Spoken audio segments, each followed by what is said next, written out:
every day, late at night, not okay. All I want, and I pray, all I need are some better days. Fuck me, I'm looking in the mirror, so foggy, but I've never seen clearer. I don't really think anyone can save me, and honestly I'm not really sure I want saving. I like to be my own worst enemy. There's no risk if you don't try at anything, so I'ma just keep buying everything. See you in the next life, have to be a better me. I don't think that my head's on straight, gotta flip it and grip it and go and get an x-ray.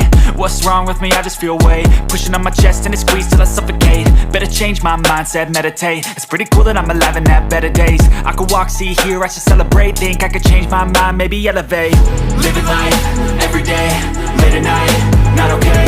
All I want, and I pray, all I need are some better days. Yeah, all I need are some better days. Cause all I want, and I pray, I believe in the better days. I'm kinda stuck between a rock and a hard place. Do I work hard or live at my pace? You're only young once, yeah that's all great, but I also want a future where I'm okay. Living life is doing lots of cocaine. Wait no, it's living with no shame. Wait no, it's sleeping in on Sundays. I guess it's different for each of us and that's okay.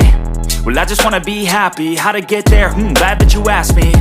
I think it's different for everyone. Some of us need work, others need fun. Some of us need purpose to overcome. But try to do what you love when it's said and done. Cause there's so many differences in each of us. Trust your gut, it can show you what you want. Living life, every day, late at night, not okay. All I want,